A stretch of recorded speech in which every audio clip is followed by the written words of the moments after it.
Le film Can You See Us raconte la vie de Joseph, un garçon de la capitale zambienne, Lusaka, né albinos. L'albinisme est une maladie génétique rare qui empêche le corps de produire de la mélanine.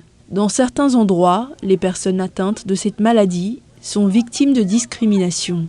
La vie du musicien zambien John Chitty a servi d'inspiration au film. Mais sa carrière ne s'est pas limitée à la musique.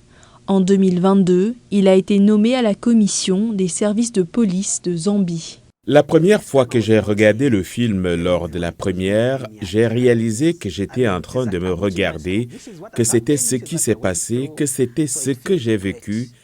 Yasmine Dodia, l'une des productrices du film, a été confrontée à des problèmes logistiques lors de sa réalisation.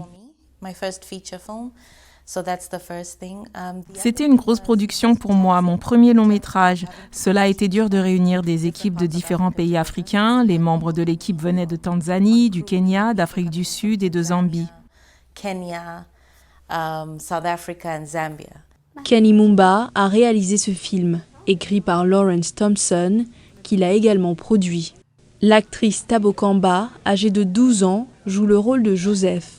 Elle espère que le film contribuera à sensibiliser les gens sur l'albinisme.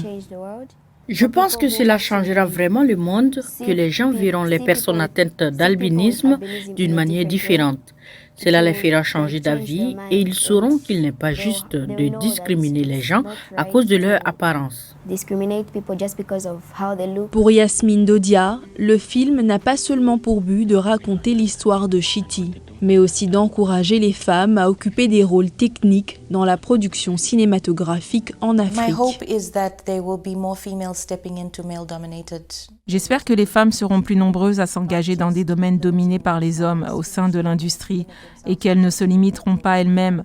Les femmes ne devraient pas se limiter au rôle de costumière et de maquilleuse, mais assumer des rôles plus stimulants, des rôles considérés masculins, comme l'assistance à la caméra, le directeur de la photographie, la mise au point et bien sûr la production.